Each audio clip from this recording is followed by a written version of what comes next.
Welcome back to the deep dive. You know how this works.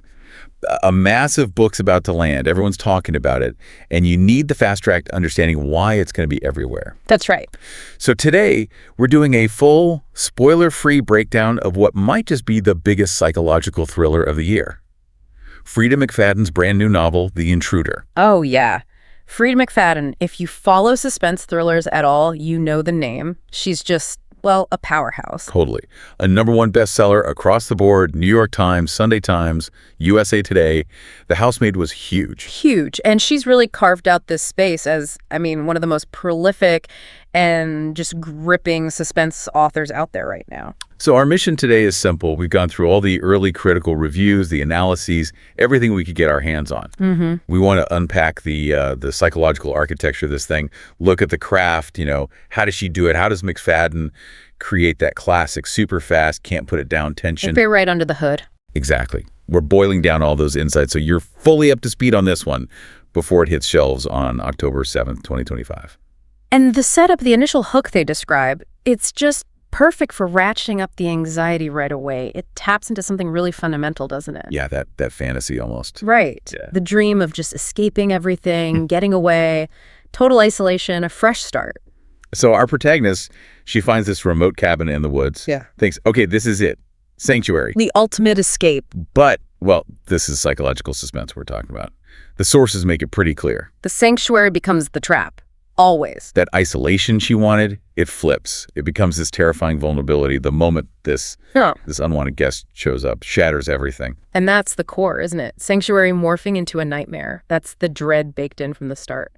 Let's dig into the setting first, because the reviews really emphasize how much work the atmosphere is doing, like right from page 1. Oh, absolutely. They paint this picture where you can almost, hear the floorboards creaking, you feel the chills, smell the storm rolling in. Yeah. It's why people are calling it this, classic Gothic ride, but totally modernized. Maximum tension. And that setting is so crucial because it's basically mirroring what's going on inside the protagonist, Casey. Right. She's specifically picked this isolated cabin. She wants solitude. She's trying to rebuild after something awful, some deep trauma. Driven by what, grief? Guilt? All of it. Grief, guilt, this desperate need for redemption, maybe just to disappear for a while. So the isolation is supposed to be a shield, physically. But the atmosphere itself, the dampness, the darkness, the wind howling, it's like all her inner turmoil projected onto the environment, her psychological state made real. So the cabin isn't just a backdrop. It's like a symbol of her trying to wall off her past. Exactly. It's a physical manifestation of those boundaries she's trying to build. And the dread gets ramped up by all those sensory details. Critics are really highlighting how that atmosphere just grabs you immediately, creates the perfect incubator for a psychological breakdown. It's that classic Gothic thing, isn't it? The isolated house, secrets festering. But updated, yeah. It's not some crumbling manor, it's a modern cabin, but a power's out, the phone's dead, she's cut off. Totally vulnerable. And then bang. Yeah. Peace gone. The night of a massive storm has to be a storm. Of course. It wouldn't be the same without it. Casey realizes she is absolutely not alone. And the description of the visitor is just chilling. Yeah, the reviews make it sound incredibly vivid. Young, alone, and covered in blood. And the crucial part, clutching a knife. Whoa. Okay. That's your inciting incident, perfectly tuned. Yeah. And it forces Casey into this immediate, impossible choice, a real moral crisis, right then and there. Help her protect herself. Exactly. Does she do what feels morally right? Help this person who's clearly in distress, maybe vulnerable? Or does she slam the door, protect her own safety, protect the sanctuary she desperately needs? And the reviews say that decision point is where the tension just ignites and never lets go. That's the quote, right? That's the hook. You're immediately trapped in that ethical dilemma with her. And it instantly triggers that theme of paranoia everyone talks about. Oh, completely. It weaponizes it. The cabin was supposed to be her fortress, but now the fear is layered. It's not just, oh no, someone might break in. It's deeper. It's the emotional, the psychological invasion too. Those carefully built walls around her mind, her recovery, they're being breached. The intrusion is total. So the cabin's like a metaphor for her psyche. The safe space is violated, forcing her to confront not just this bloody girl with the knives, but her own past too. That's it. The violation is physical and psychological, which actually leads us perfectly into the mechanics of how McFadden creates the thrill. Because a great setup needs brilliant execution, right? And that's all about the craft. Okay, let's talk pacing. Because that's pure McFadden, isn't it? Yeah. Relentless. Oh, yeah. The reviews are unanimous on that. Phrases like, no slow days, no pages where the foot comes off the gas. It's designed to be devoured. How does she achieve that, structurally? It seems engineered for it. Lots of short, punchy chapters. Almost every single one ends on some kind of cliffhanger or a little reveal that just forces you to read the next one. Compulsive. Totally compulsive. It doesn't give you, or Casey, really any time to breathe or properly reflect. It's just constant forward momentum. That's the signature. And the page count seems to back that up. Reviews mention both 288 and 352 pages for the hardcover. Bit of a discrepancy there. Yeah, maybe different editions or early info. But either way, it points to a pretty concise book, built for speed, designed to be read in, like, one anxious sitting. And that speed works hand in hand with her other big tool, the unreliable narrator. Oh, definitely. She uses it with, what did one review say, surgical precision? Right. Surgical. You're deliberately kept off balance. You can't fully trust Casey. Her memory, her perception of what's happening, it's all questioned from the get-go. And that psychological instability is woven right into the book's structure. It uses a dual timeline, alternating between the now, this immediate, terrifying situation in the cabin. The storm, the girl, the knife. Right, and the before, dipping back into Casey's past, gradually revealing the trauma, the secrets she was running from. And the reviews stress that the way these timelines unfold is key. They don't just spell out the connection. No, that's the clever part. It creates this dynamic tension. What you learn about the past constantly forces you to reevaluate what you think is happening in the present. Giving it that puzzle-like quality people mentioned? Exactly. The now timeline grabs you with the immediate danger, the suspense. But the before chapters deliver the why, the psychological backstory, and often they end on cliffhangers about her trauma. Making you doubt her even more in the present. Precisely. It forces you to read the present through this filter of suspicion. Is she seeing things clearly? Is she hiding something? I loved that anecdote from one reviewer. They said around the 20% mark, they were sure they'd figured out the link between the timelines. And then McFadden throws in this curveball, this misdirection, makes them doubt everything. Yeah. Only for it to turn out later that their initial gut feeling was actually right all along. See, that's masterful. That's building expectations just to subvert them. It keeps you guessing, keeps you engaged as a detective, but also reminds you the author's always one step ahead. It really speaks to how carefully she plots things out. That breadcrumb technique they talk about. Yeah, the breadcrumbs, that came up a lot. The feeling of being like a movie detective with a notepad. Scribbling down clues. Right. And McFadden apparently lays down these trails of clues, leads you down a path. Only to snatch them away just when you think you've got it figured out. It's classic misdirection. Expertly done. It makes the final twist, when it comes, feel earned. Because the clues were there, you just weren't looking at them the right way. She plays tricks with the reader's focus. But it's not just plot twists, is it? The craft goes deeper. This is where it gets really fascinating for me. The talk about subtle symbolism, like the use of color as clues. Yes. This was a really interesting point in the reviews. It's described as a deliberate, almost hidden code woven into the writing. So not just, describing a red dress, it's more specific. Much more specific. Things like the precise hue of someone's eyes, the color of ink in a pen, a particular item of clothing, hair color, even apparently the color of teeth in one description. Wow, okay. The implication is these are not random details. They're intentional clues for readers who are paying close attention. Things fans will probably go back and dissect after finishing. So what are we thinking? Like red for danger, obviously, but maybe green for? False hope? Envy? That's the kind of speculation the reviews invite. Green could link to that isolated, natural setting, the initial promise of safety, the green light for a new start, only for it to be revealed as an illusion. A trap. Exactly. Or maybe shades of gray or brown used consistently to hint at ambiguity, moral decay, hidden things.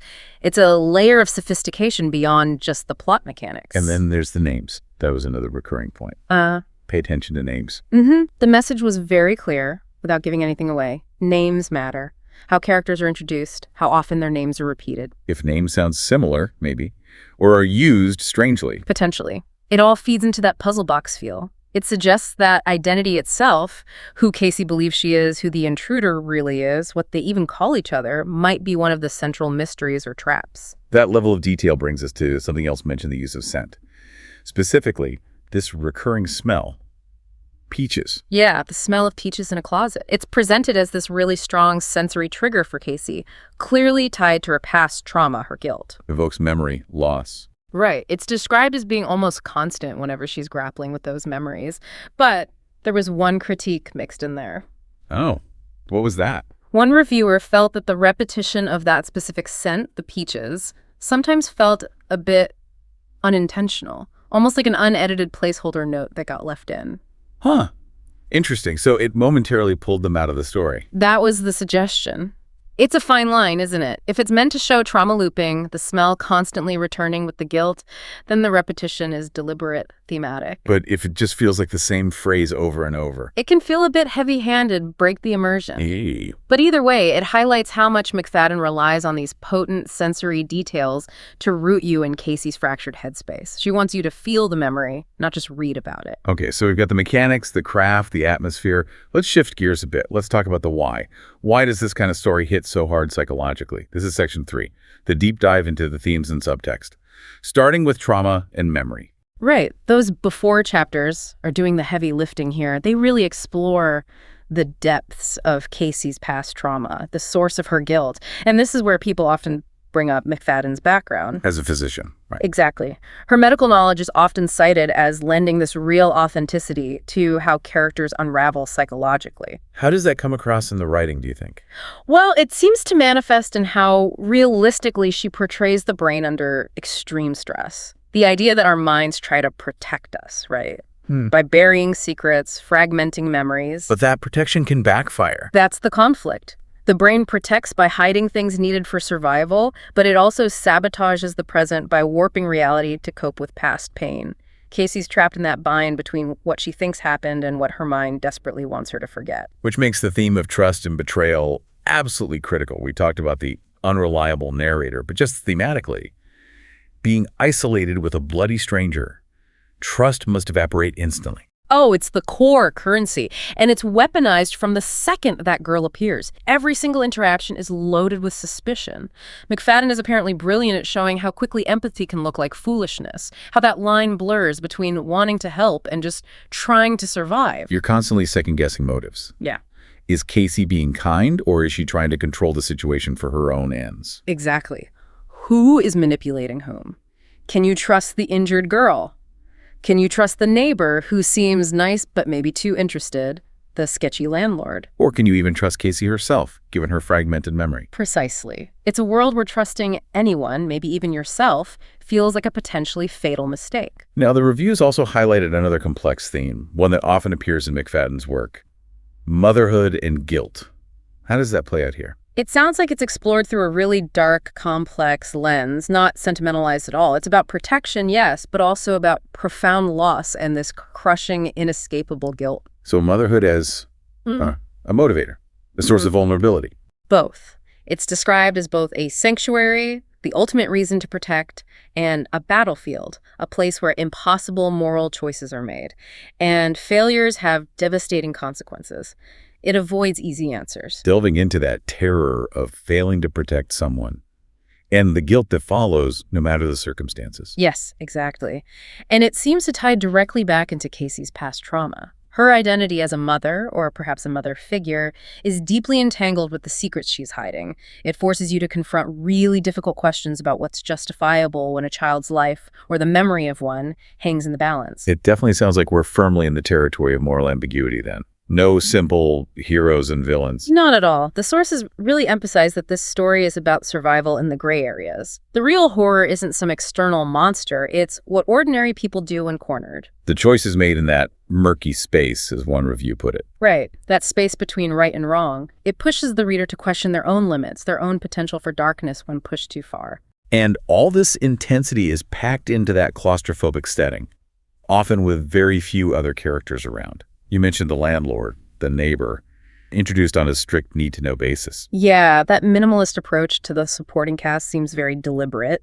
It serves that claustrophobic feeling perfectly. Keeps the focus tight. Exactly. These characters pop up, plant seeds of doubt, maybe act as red herrings, amplify the suspicion, but they don't clutter the stage. They're functional. They provide brief moments of connection, maybe, but also ratchet up the paranoia because you just don't know who they really are or what they want. And then there's the girl herself, the intruder. The reviews really captured her duality, didn't they? Oh, absolutely. She sounds like an incredibly effective creation.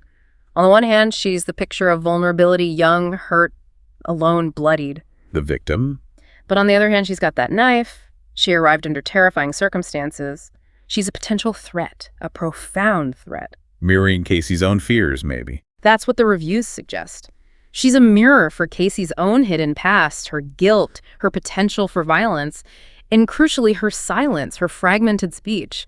It just amplifies the uncertainty. Neither Casey nor the reader can get a firm grasp on who she is or what really happened to her. She's like this blank slate for Casey's terror. Wow. Okay, so that leads us into section 4. How is this all being received? What's the critical context? The consensus seems pretty clear. It's classic McFadden, maybe even McFadden dialed up to 11. Oh, her track record speaks for itself, doesn't it? Yeah. Freida McFadden is a global name now. She's just mastered this art of turning everyday spaces, your home, a hospital, now a remote cabin, into these pressure cookers of fear and lies. And the early reviews are glowing. Publishers Weekly, a masterclass in domestic suspense. High praise. Kirkus reviews love the claustrophobic tension and shocking turns. Booklets just nailed the experience. Addictive readability. And the reader feedback, the early buzz, is maybe even more telling. Universally described as unputdownable, which, you hear a lot. But this next bit is amazing. This is the kicker. That specific anecdote from Amazon early reviewers, saying their smartwatches were actually pinging them with warnings about elevated heart rates while they were reading. I mean, come on. That's incredible. Your watch is literally telling you the book is stressing you out. It's the ultimate proof of concept, isn't it? If a book can physically manifest anxiety in the reader. McFadden has absolutely nailed the immersive tension. Maximum impact achieved. So for listeners thinking, okay, this sounds intense, who is this perfect for? Where does it sit in the genre landscape? Well, the obvious comparisons are there. If you love Lisa Jewell, B.A. Paris, Shari LaPena writers who excel at those twisty domestic thrillers packed with secrets and paranoia, then yes, absolutely, this is right up your alley. But there's that gothic element too, right? Definitely. That isolated setting, the oppressive atmosphere, the protagonist haunted by the past. It has strong echoes of classics like Rebecca or Jane Eyre. That's a bold comparison. A super fast modern thriller versus those slower atmospheric giants. It is bold, but the psychological DNA is similar, I think. That sense of a place holding secrets, of the environment reflecting the character's inner state, the unreliability. McFadden takes those core Gothic ingredients. The dread, the hidden past. Right. And she puts them in a blender on high speed for a modern audience. The foundation feels Gothic, but the delivery is pure, high-octane contemporary thriller. Okay, before we get to the final tease about the ending, we really need to circle back to the intensity of the themes. This book sounds like it goes to some dark places. The sources were careful to include content warnings. Yes, and that's really important to acknowledge. This isn't light reading. It deals with some heavy stuff. Like what specifically? Things of violence, definitely. Home invasion, psychological manipulation, which sounds intense, and significant family trauma. But the key warning reviewers flagged was about graphic scenes involving children. Okay, that's crucial for people to know. Absolutely. The reviews suggest these scenes are handled with narrative purpose, exploring difficult moral choices, but they acknowledge that content could be very upsetting for some readers. It's important to go in prepared for that level of intensity. That gravity really sets the stage for the finale, though. The reviews promise it delivers that signature McFadden payoff. Oh, yeah. They say it's a culmination of everything, every clue, every breadcrumb you might have noticed or missed. Leading to a revelation that's both a complete shock. But also feels, in hindsight, inevitable. That's the word they used. Right. The kind of ending that makes you want to immediately go back to page 1 and see how she laid the groundwork, how all those little details, the colors, the names, the offhand remarks were pointing towards it all along. And speaking of clues, one reviewer left this incredibly cryptic little visual teaser at the end of their piece. Just 2 emojis, a green circle, then a fire emoji. Ooh, okay. That is intriguing, especially given what we were saying about the symbolism. Right, so if green is maybe false safety, the deceptive piece of the cabin. And fire is danger, destruction, passion, truth revealed. That visual code, alas. It implies a sudden violent shattering of that illusion of safety, the green sanctuary consumed by the fire of truth or violence or both. That makes perfect sense. A perfect visual summary of the core conflict. the promise of peace obliterated by the consequences of the past. It suggests the climax isn't just about what is revealed, but about the fiery way Casey's defenses, both mental and physical, finally collapse. Okay, I'm sold. For anyone listening who's now desperate to get their hands on this, let's quickly cover the release details. Sure thing. So The Intruder by Freida McFadden is published by Poisoned Pen Press. It's coming out in hardcover first on October 7th, 2025. Got it. The ISBN's floating around on 978-1464-260919 and 978-1728293875. Price point seems to be around $27.99 in the US, maybe £20.50 in the UK. And just a note, the paperback isn't expected until autumn 2026, so it's hardcover for the first year. Good to know. All right, the deep dive is wrapping up. Let's just crystallize the main takeaways here. Okay. Well, our analysis of the early buzz confirms The Intruder is shaping up to be peak Freida McFadden, a real masterclass in suspense. The power comes from that potent mix. The claustrophobic, almost gothic atmosphere, the absolutely relentless pacing, driven by that clever dual timeline, and then those sophisticated layers of subtle clues, the color codes, the names, creating this intense psychological trap. And it's all built around these heavy themes. Yeah. Guilt, trauma, memory, and that really murky moral ambiguity. Exactly. It sounds like it's going to be incredibly addictive, yes, but also more than just entertainment. It's digging into how secrets, even well-intentioned ones, can fester and destroy, and how fragile our sense of safety really is when confronted by our past. Which leaves us with one final thought, a question for you to chew on after listening. Mm-hmm. Given how The Intruder makes the home, that ultimate sanctuary, into this psychological and physical war zone, and knowing McFadden's skill in portraying trauma, what really constitutes survival in a story like this? Is it getting out physically, escaping the immediate danger? Or is the real, maybe harder survival about mentally enduring the confrontation with the truth of your own actions, your own past? Which victory matters more?